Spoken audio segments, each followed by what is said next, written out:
You ready for this episode? Oh, yeah. I heard that. Yeah, you heard that one, dude. Oh, my gosh. Is that from Disney? That is from Disney. I finally got my lightsaber here. Yes. I hate to say I love the lightsaber sounds. Despite the fact that we have lightsaber sounds coming through the mic, your personal ones are my favorite.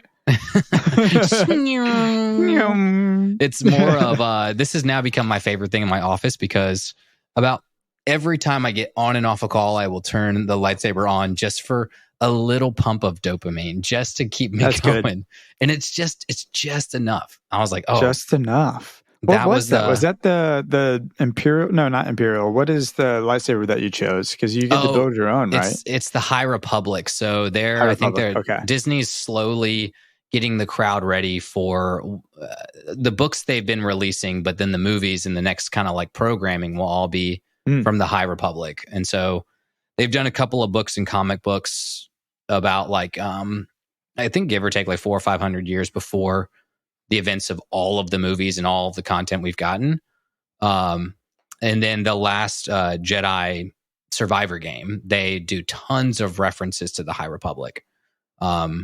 Okay. So they're really, I didn't play it at all. They're really prepping the super fan base for, hey, like we're going to get away from everything is just the Empire and everything is just the Emperor, which is why the new movie sucked. But this is not a Star Wars podcast. This is a Adventure Time / Fionna and Cake podcast. And I am your host, DJ Nettie P. Yeah. And I am here, as always, Russell Tyndall, going through the Fionna and Cake series. Right now, we're on episode 7 of Fionna and Cake, The Star. And I am thrilled. I don't know what in the world we're going to say for this episode. It is so big. So much happens. It is so good. And it makes me really, it was so hard not to watch the next episode. That's all I wanted to do. I was just like, this episode was great, but gosh, like, I mean, everybody now, everywhere has seen all of the episodes now. And I'm so jealous that we're behind. So episode 7, and then we'll watch 8 probably tonight. I'm jealous that we're behind, but like, let's be real. Like we're doing our whole NEA podcast. Oh, we're doing our best. Yeah. 10 years a little bit too late, but we're digesting things in hopefully a way again that just it's the crowd. It's you guys being engaged with us. It's us being engaged with you. It's us just taking a moment and taking a breath through this episode because the first time I watched it, man, it was just so much coming at me. I didn't get to process it. I didn't get to like see the things I needed to see.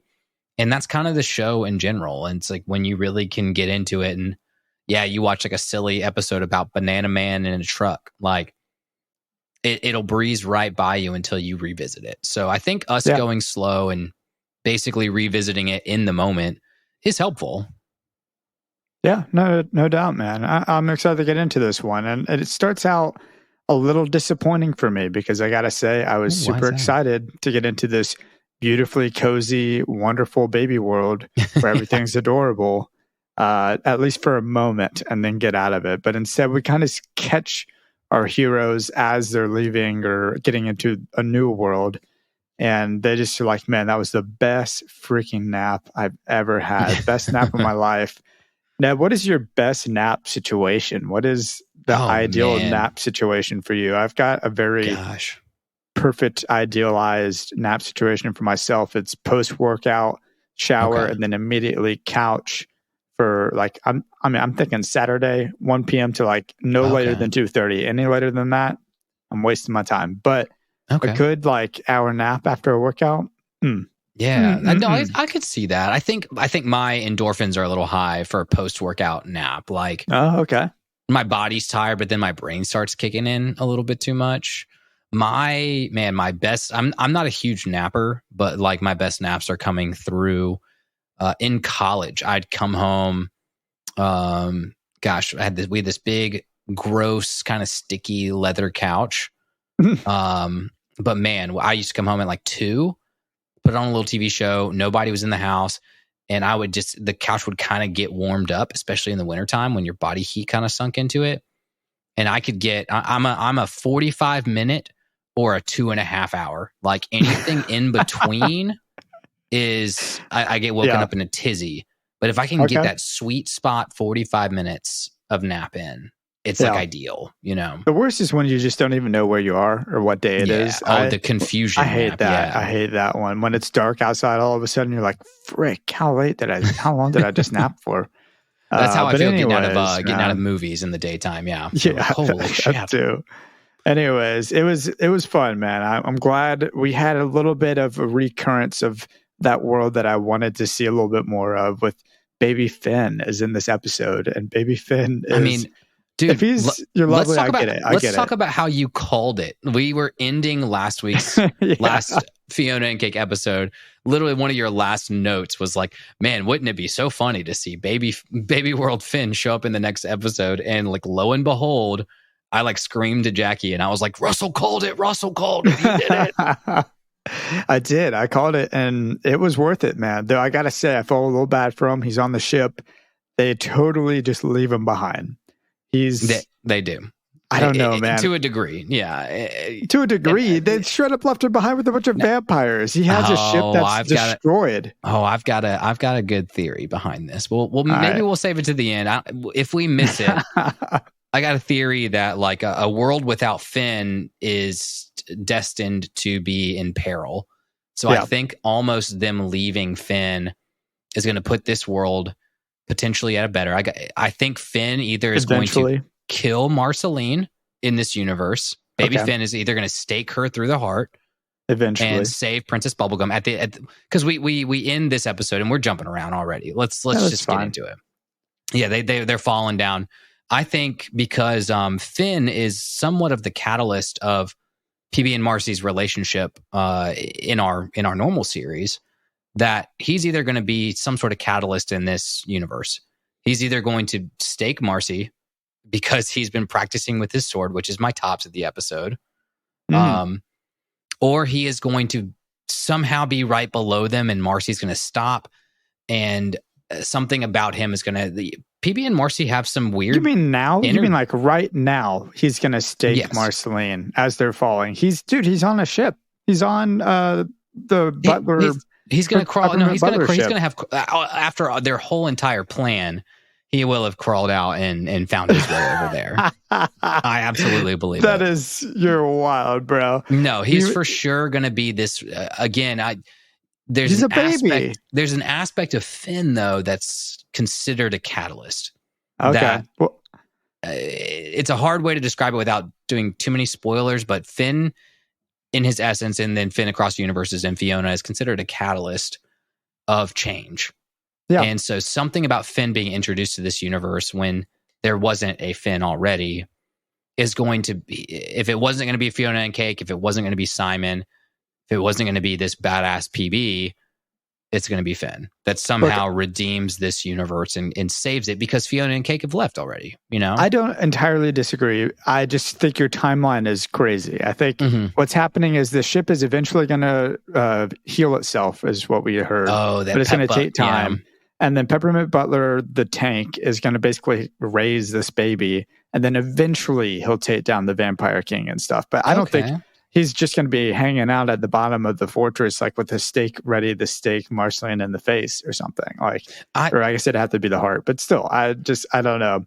Yeah, but I do think there's just something funny in the light of what's happening with Marshall Lee and Gary at the same time in the other universe, where it's kind of the same moment. It's a pivotal moment in their relationship. Yeah. It's the parallel, and Gary and Marshall's ends with a kiss, which is just like a great way to end that episode. It's like, it's so organic, it's so natural, that I think they're paralleling this with PB and Marcy in this universe. That something about their differences is going to connect at the end, Well, here's what I'll say about that. I think the parallels are, you have Gary and Marshall committing social and political suicide.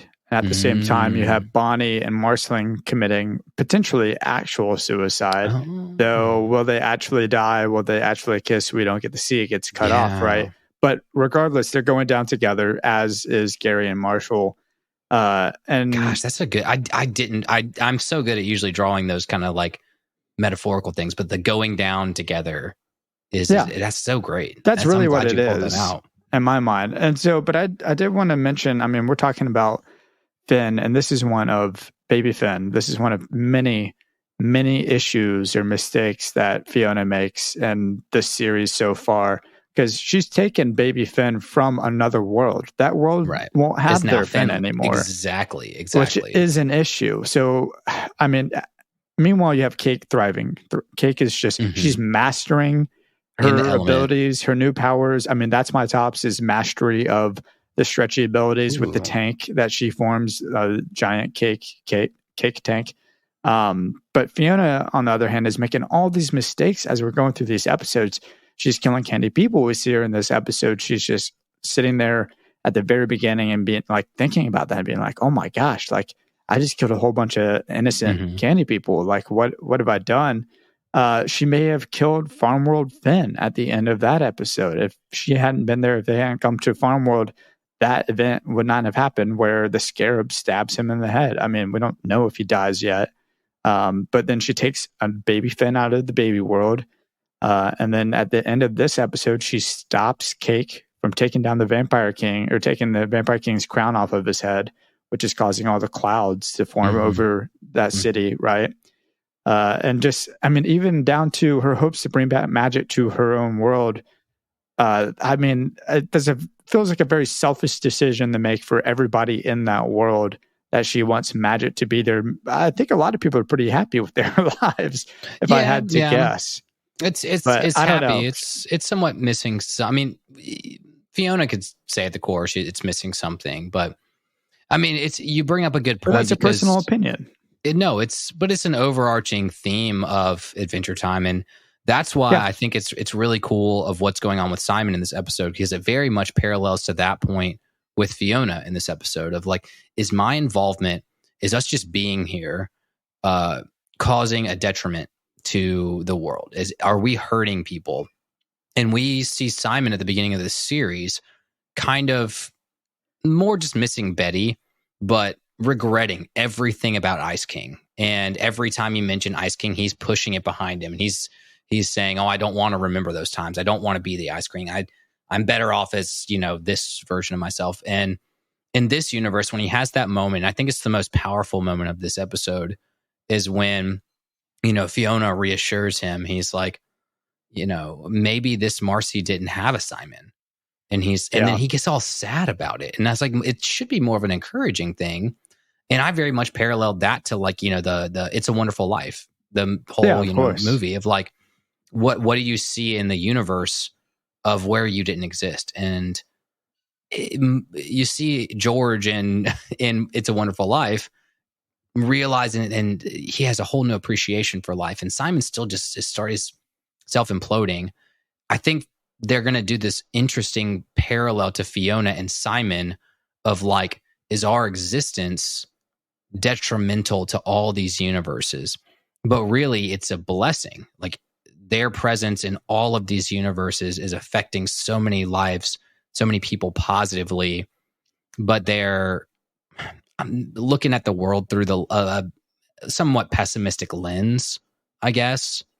And it takes adventuring. I don't know. It takes adventuring to learn that. That's so cheesy. That's not my lesson at all. No, but I get it. I mean, Simon is truly given one of the most incredibly unique situations here, where he gets to fully realize his worth in one episode. This is a world with a Marceline without her Simon. We see at the very beginning of this episode, Marceline comes upon the dead body of Simon, probably from vampires. She takes he's sucked dry. Simon's feet. Yeah, he's got baby feet, I guess. He's just got little feet. He's got little baby feet. Some reason. And she takes his shoe. But what an insane situation where he gets to like fully see his impact that he's had, not only on Marceline, because Marceline was the one who, supposedly kills all the vampires and stakes or whatever.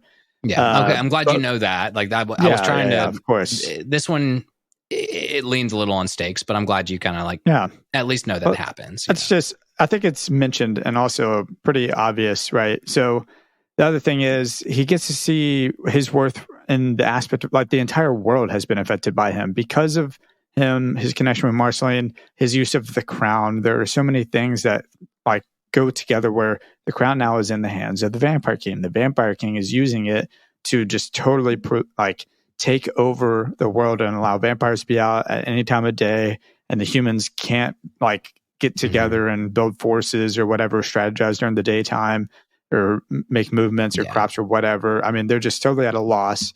I mean, we even hear Princess Bubblegum mention that the population size is going down and the vampires are running out of food because they're so good and so overly dominating this world now.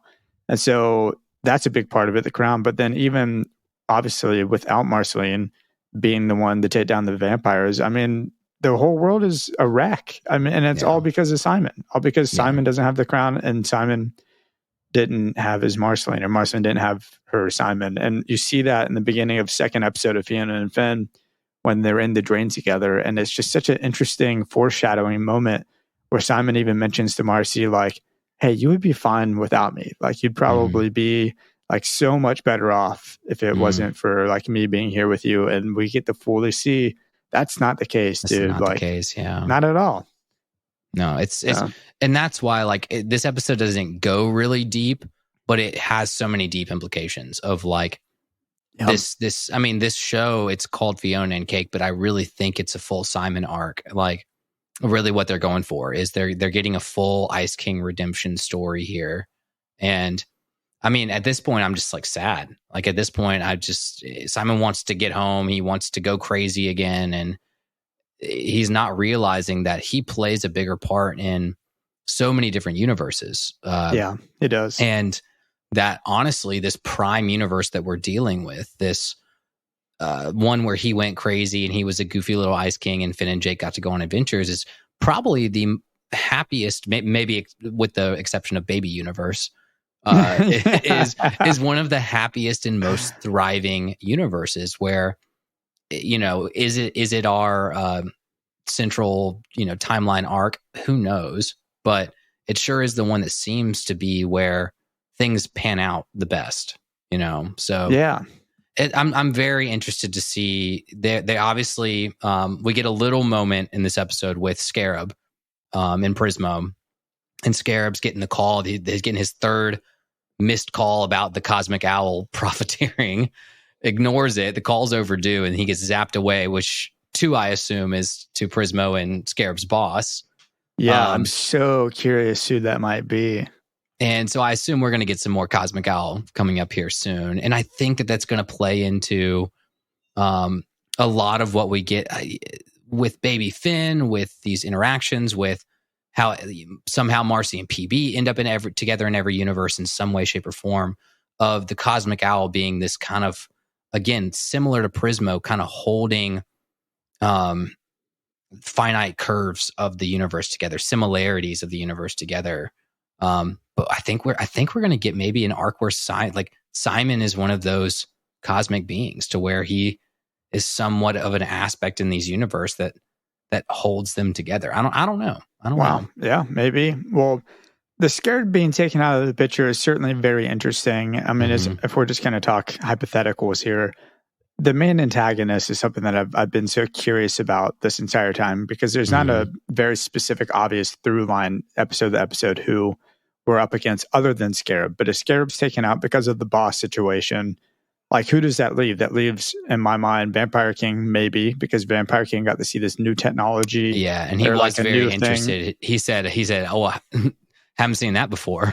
Like he had seen everything before. So yeah, maybe he'll be looking for a way to come back into power, back in the play. I think the Lich is the really obvious one, right? I mean, the Lich has to be where we're going. I don't know how that's going to come about, but I'm sure that's where we're going right now. And I'm so curious. The remote's out of power. So wherever they go now is potentially their last jump. Yeah. Unless Prismo can get free somehow and help them. I'm so curious. I don't know where we're going to go, but I've got to assume it's either Prismo's boss, which is another one that I have written down as the main antagonist, or the Lich. I think the Vampire King's out. I think it's one of those two. Yeah. Oh, yeah. No, Vampire King in this episode also, first of all, gets my sexy character of the episode. Oh, okay. Yeah. Yeah. I'm with Cake on this one. He is really, I don't know, big and sexy. And then through this Stakes miniseries, he does have a very whimsical look on his power, where somewhat everything is below him, but he is probably one of my favorite characters in the Stakes miniseries.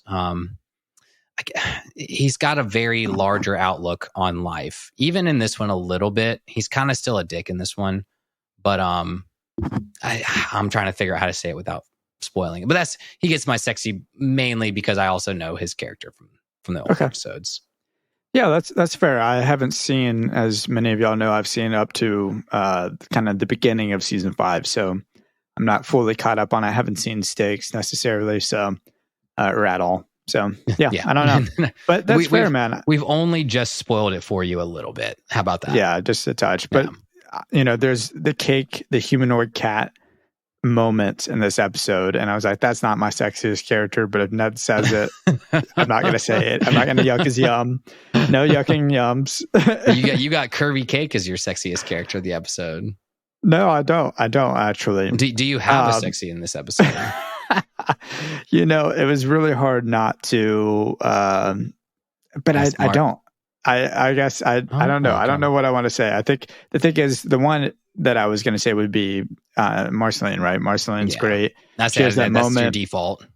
Yeah, it feels like a default. It feels like an easy choice. She has a moment with her minion when she's kind of yelling at him, and I'm trying to find what she says exactly, but she's yelling at her minions because they're basically like, oh, like, PB's so dumb, like Bonnie's dumb, like, why don't you just kill her already? And she kills both of them, and she questions, like, are you questioning me? And I think that moment I was like, sexiest character? I was about to say, I thought it was going to get you with Marceline because she was dressing all very like gothic like, and I was like, I don't know, not Sailor Moon-esque, but definitely more of like an anime garb than Marceline's used to.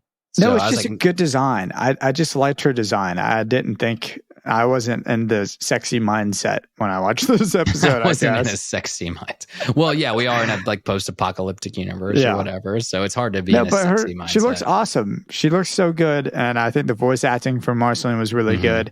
I gotta say, I don't have she's not my most punchable character. I mean, my most punchable character is for sure the freaking Ricardio the Heart guy is at the party. Yep. That always has to maintain most punchable of all time. Yeah. Forever. I mean, Mrs. Abadir is throwing this party, right? And I guess he's a mascot for the blood drive or whatever that's happening. Yeah. So he doesn't say anything. He's just there, and that's enough for me not to want to be at this party. Yeah. And we could talk about the party more in a minute, but I think the most punchable almost needs to go to like Marceline and Bonnie at the same time, because despite the fact that they have this awesome chemistry and they're so good this whole episode, I was so fascinated and so interested in their story and where it was going to go as we're progressing through this story. I gotta say, how much death had to occur for these two to finally admit to each other that they have feelings. Like, dude, so much death. And I'm talking like all these people dying. You had Mertens, who is my lovely this episode, who freaking got not only killed, but had his soul sucked out of his body. And then he got drained of all his blood.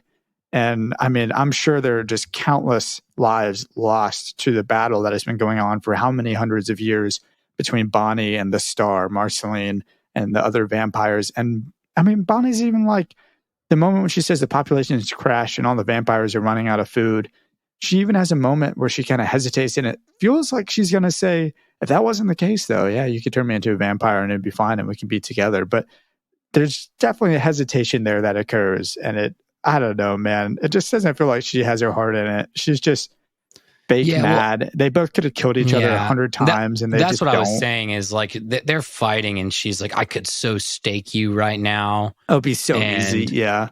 And then the Vampire King's like, don't play with your prey. Like, if you do, at least like do it in a more entertaining way, more creative way. There's something in, and I guess there's maybe something to say about like your antithesis, like because that's what they are for each other in all of the universes, is that they kind of challenge each other to be different than who they are, but better.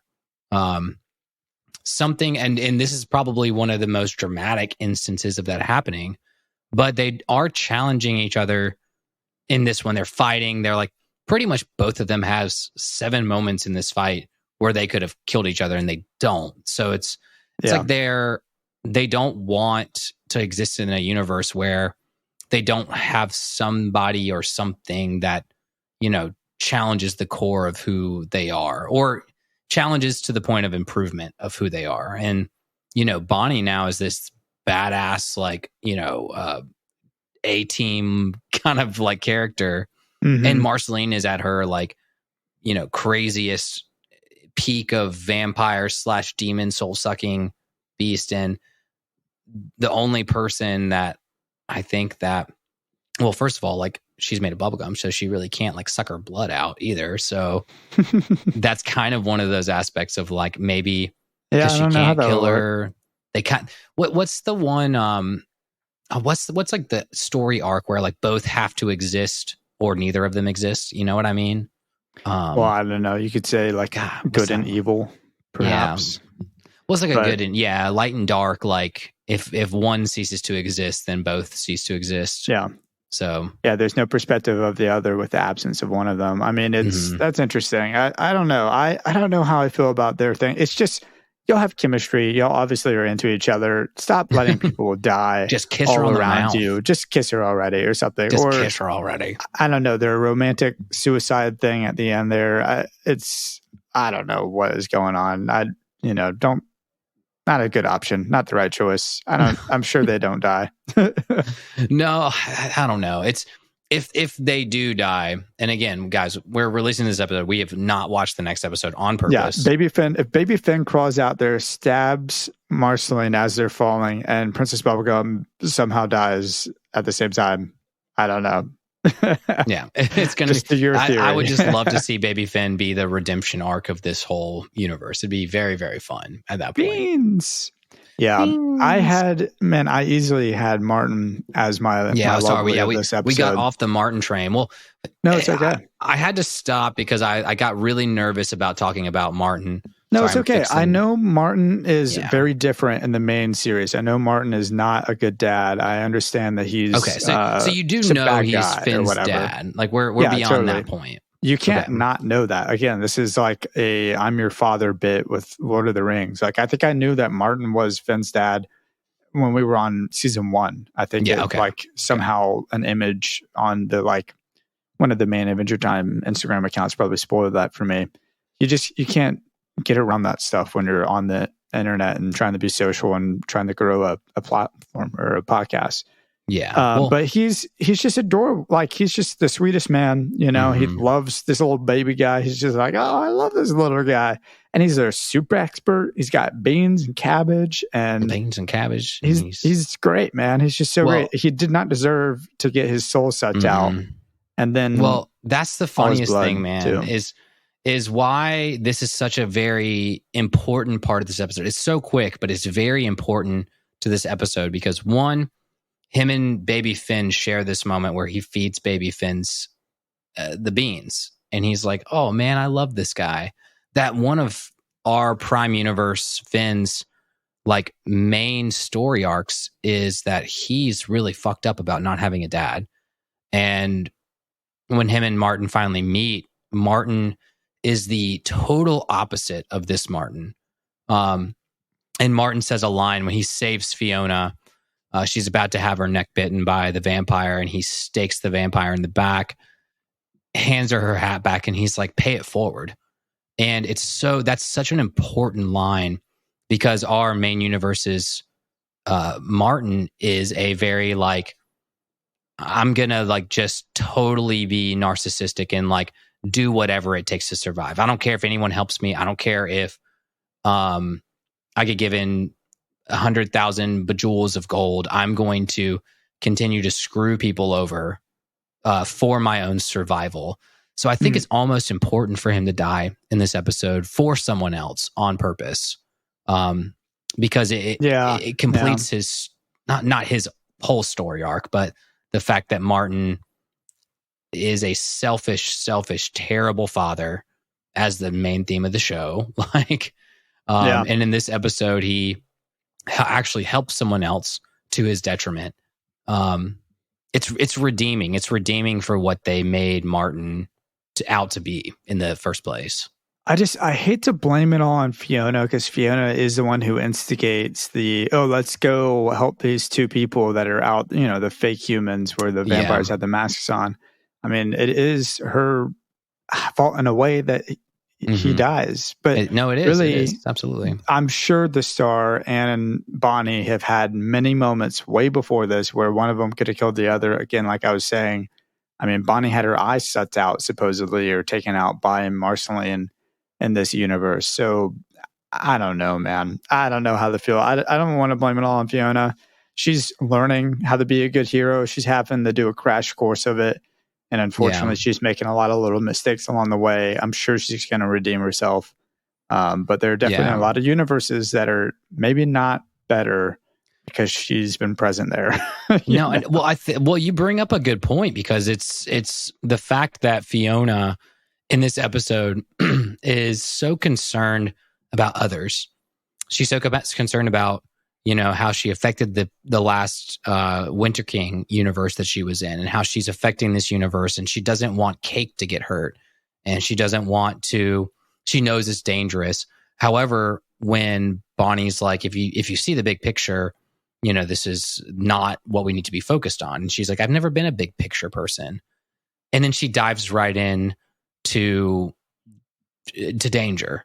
And I think it's one of those lessons that in our main show, Finn does learn, is that Finn gets very self-aware of others. So very empathetic at the end of the day, and realizes that his actions can affect a lot of other people. And for a while there, he stops caring about himself.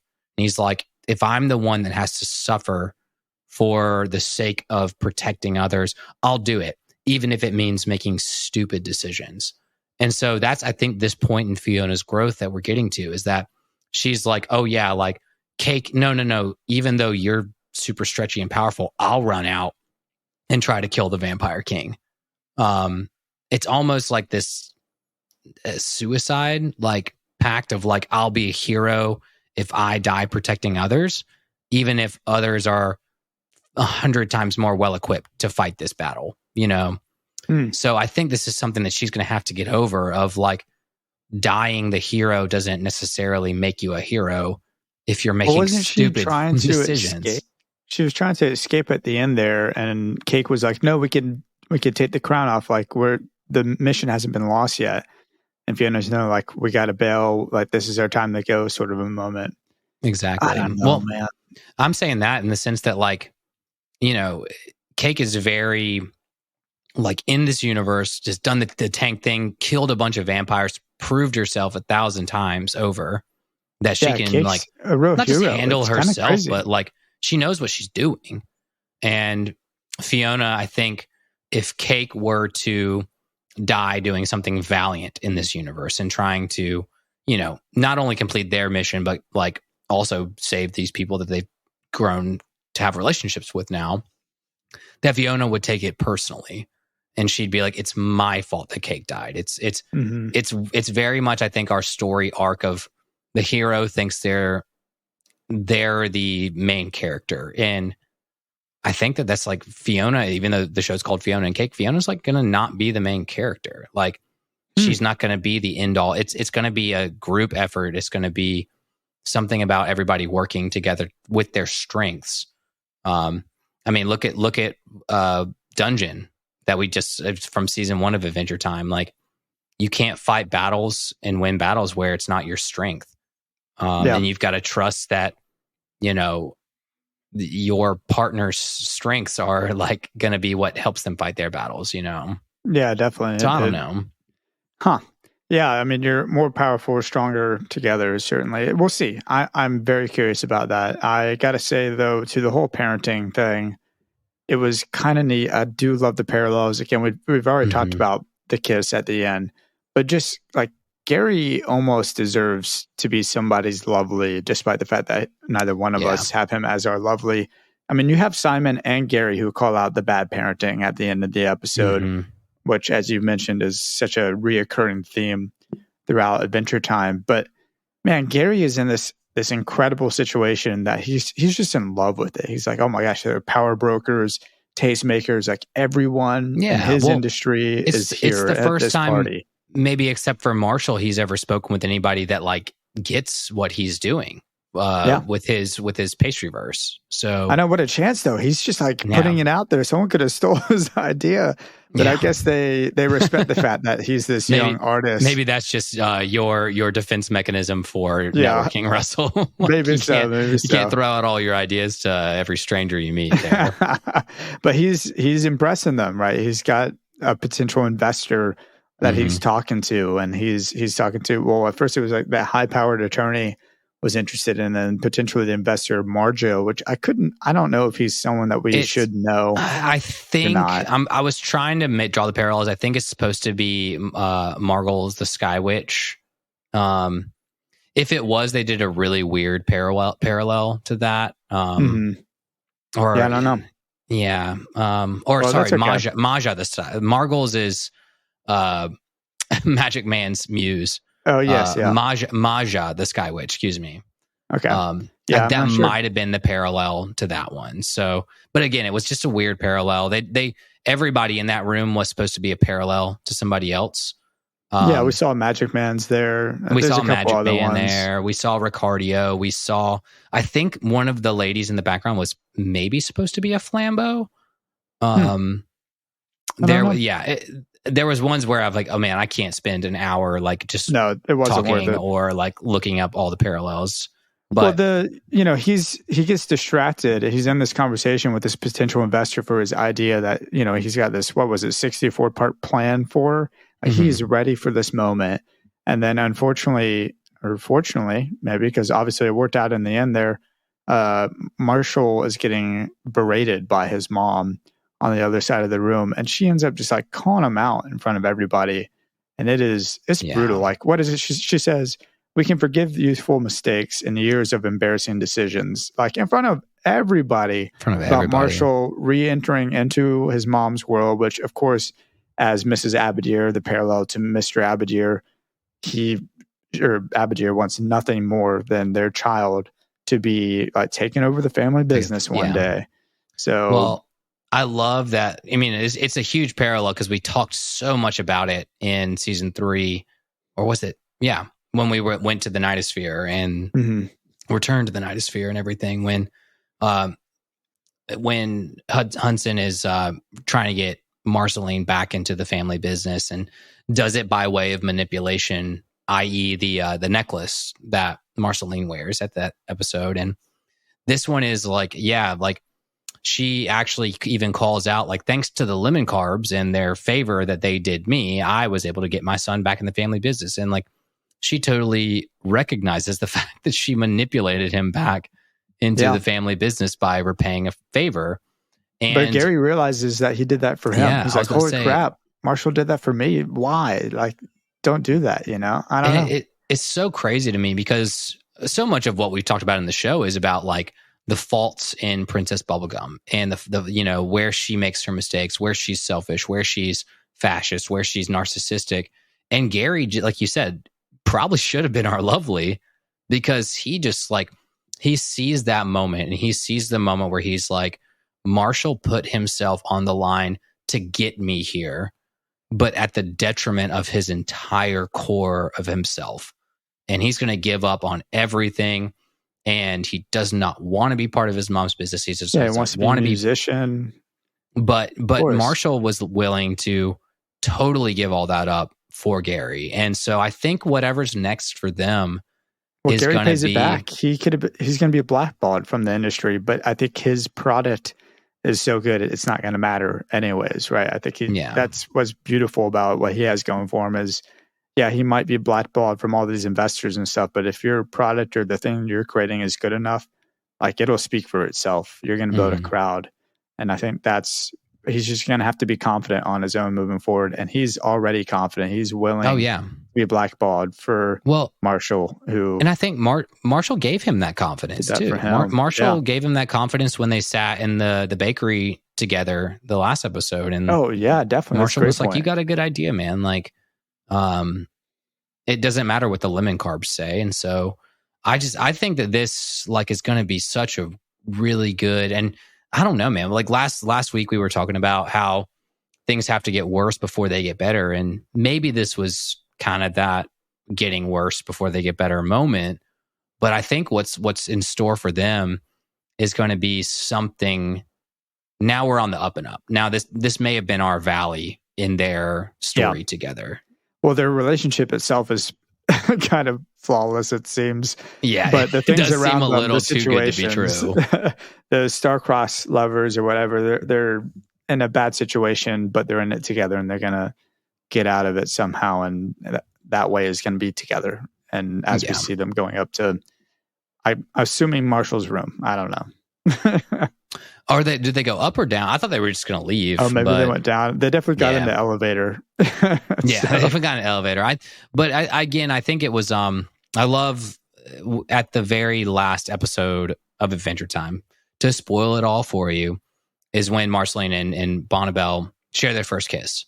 What? And it flies under the radar. It's very much like, they don't do this whole 5-minute long scene leading up to their first kiss and professing their love for each other.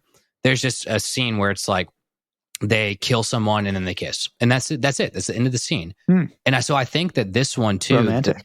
I love that they've made this whole thing where it is kind of a big moment, but it's nothing like where they're professing their love. It's not over the top of like, it's so amazing that we're two guys and we can be together, where it's politicized. It's just like, dude, these two people just love each other. Like they just, we've only shown their love, not by any corniness, not by any overly PC overstatements. There's just two characters. And then this is the moment where it's like, that's like Marshall putting himself out there for Gary, and then Gary putting himself out there for Marshall is the ultimate profession of love for each other. And I love that, man. I just love them not going over the top with, making a big deal out of it. Yeah, I think that's a good point. I think they do it well, and it's a way that people can see how beautiful love can be, no matter what shape or form it takes. And you definitely see that in Princess Bubblegum and Marceline, from what I've seen. I mean, just on the internet or whatever, but. I'm not in this world. Not in a world where they're they're letting people die all around. At least in our main universe, you see a lot more heartache and a lot more of them being each other's antithesis before they get together. This one is just like, dude, these guys are vibing. These guys are vibing so hard. Well, Gary and Marshall are awesome. I think Gary and Marshall are great, and I think they did that story really well. And I'm excited to see where that goes. And hopefully they get brought into a magical world at some point. I don't know how that's gonna. Maybe they just won't, because that's just too much extra fluff to add into this whole thing. We'll see if they actually end up making that world magical at the end. Mm-hmm. I mean, I think I'm going to turn this back to my ultimate, theoretically speaking, that this non-magical world will somehow be our central finite curve. The true prime world or something. The true prime world that stemmed all other worlds at the beginning of the timeline. Because the pureness of Gary and Marshall's relationship being totally untainted is what will stem out other universes of Marceline and PB have to cross paths in all other universes, whether it's perfect or not, that this is like the ultimate perfect. Gum and vampire, gum and demon mix, even at the central finite curve of it all. So who knows? I just like that theory so far, and I want it to be proven wrong because I know you're tired of hearing it. Well, here's the thing, dude. I need to know what your thoughts are on Huntress Wizard or Huntress in this episode, because you've said in the past that she is the ultimate sexy character. I know the sexy bit is kind of a bit that we bring from episode to episode, but Huntress is in this world, and Huntress is freaking taking a tiny splinter, traveled it through the bloodstream of a vampire to the heart, and killed the vampire. Like, there's nothing that Huntress hasn't done that doesn't seem awesome in this episode. She is on top of it this whole episode, and not a wizard. I think she's just Huntress. She's a human archer in this episode. Who knows? We never get like a backstory on how, why she gets wizard powers per se. So she is just Huntress, but she does still have like the snake eyes in this world. So I do think that she has some sort of mystical hunting powers that make her a little bit more badass. But the death of her was a shame. I was bummed to see all those arrows in her. I was shocked that they killed Martin in the first place and then killed Huntress. I was like, dang, dude, they're knocking everybody out in this world. Yeah. It'll be interesting to see if we ever get to come back to these worlds at the end of the series, even for moments, just to kind of wrap up, like, this is how the outcome of this world ends or whatever, because we've hopped around a little bit. I'm so curious what Fionna and Cake's impact has been on all these different universes, and especially this one where you lose Martin, you lose Huntress, you've lost countless humans. It's mostly just a vampire haven at this point, and Princess Bubblegum. I think that there's a possibility, like you said, like the involvement of Fionna and Cake in all these worlds that here's the big thing. We didn't have a Finn in the Winter King and Candy Queen universe. We didn't have a Finn in that universe. We didn't have a Finn. And so Fionna Finn is supposed to be a catalyst of change. And so I think maybe this whole series arc definitely has been. Exactly. And it's like a catalyst of change. And Fiona's going to probably, I would say, maybe even in this show and being like, look at how much destruction and death I caused across all these universes. And then maybe Prismo, maybe the Cosmic Owl is going to like show her back into those universes and be like, no, I'm going to wonderful life you on this. And like, look at how much better these universes are off because you got involved. You are the catalyst of positive change in these universes where you are lacking. And every universe needs a Finn. And Fiona's been now this multiversal Finn across these universes where a Finn Fionna character doesn't exist. So it'll be interesting to see. I think they might not be wrapping up this series with this season. It sounds like, just from what I've heard, little bits and pieces of maybe we get a little bit of a cliffhanger. Maybe we're going into season 2. Yeah, boy. But we may not get all of our questions answered because we sure have a ton of them after this episode, and I can only imagine the next episode's going to bring even more. But I gotta watch this next episode, dude. I am so excited for it. I know it might be. Well, yeah, we might end tonight super late, so I might be doing a little bit of late night Fionna and Cake, which is the best. Yeah, nothing wrong with that. Do you have any other deeper thoughts for this episode before we start wrapping things up? And I think we really nailed a lot of what I had here. I just love to like echo the fact that like this episode is the first time truly we've gotten in the Fionna and Cake series of the parent relationship. And that's I feel like that's such a theme that we get to in Adventure Time that obviously hits the writers to a core of parents are really, really important. We aren't going to ever pull a Kids Next Door and say, screw all old people, they all suck, the world should be run by kids. But there always is a dynamic of, hey, parents are super important in our development, but all of their flaws we can improve upon. All of who they are made us who we are.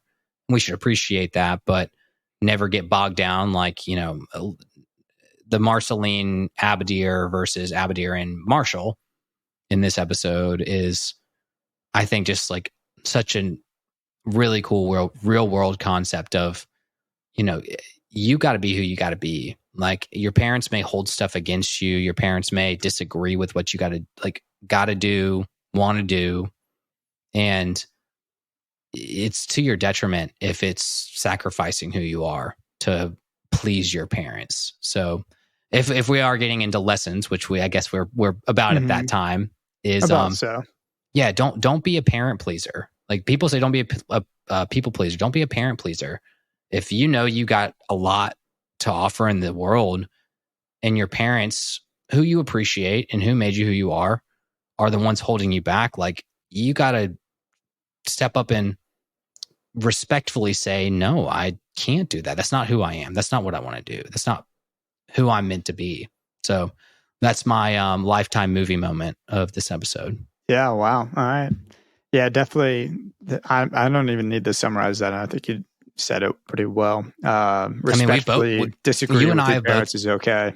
You know? You and I both, I feel like you probably even more than me, because you got a family business that you could have gone into. So I bet that message and kind of this whole parallel with Abadir probably hits a little harder with you than it does with maybe myself. So.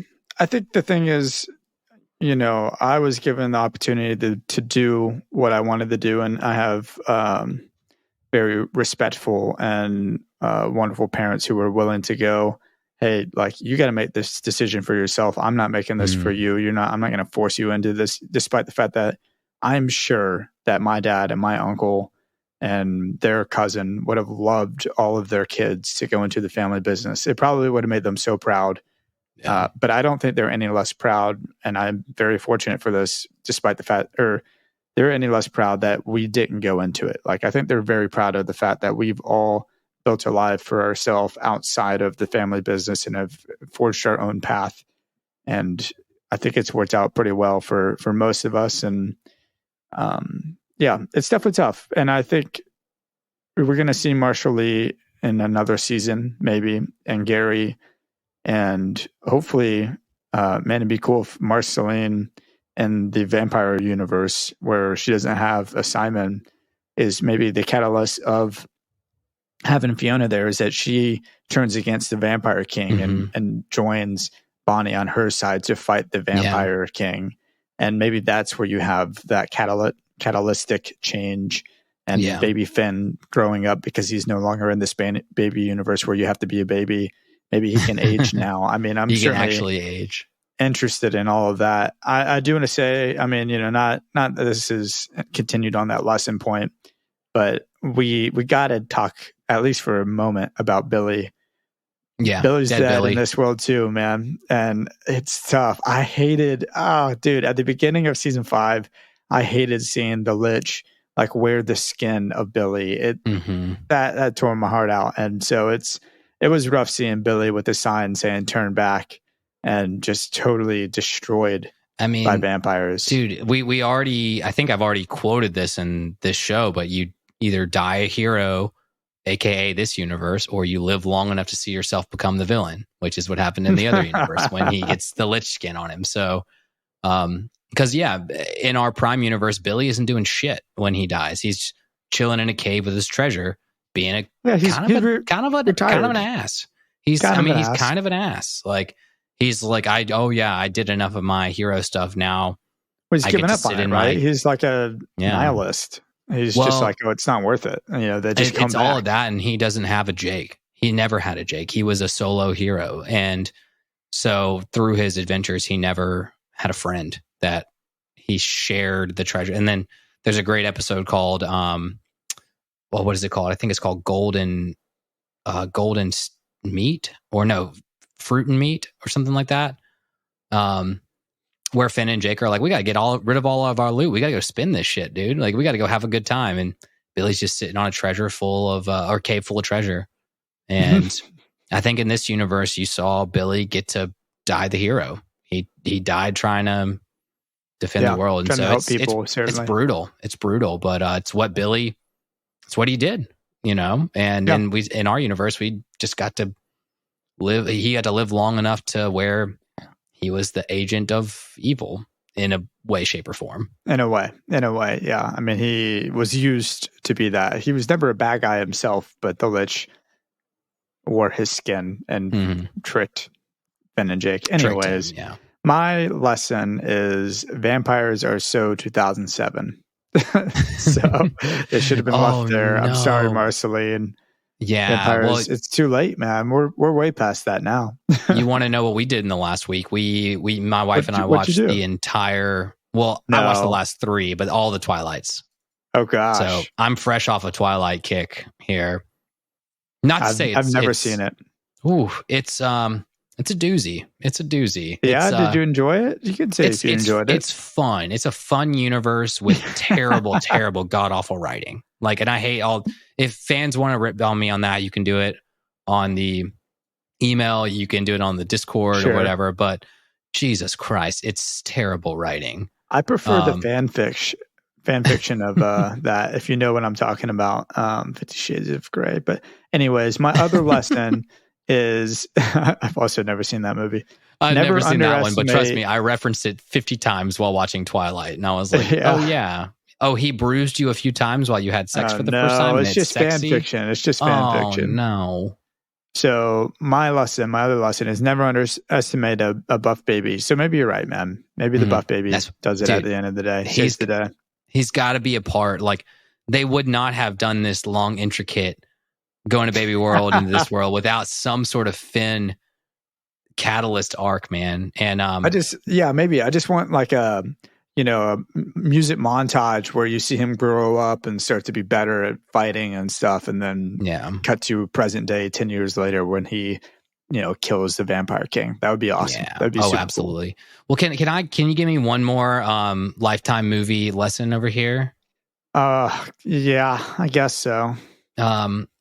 In the Adventure Time universe, all my fans, we do know that in a past life, Finn is the catalyst, and in a past life, he was a butterfly.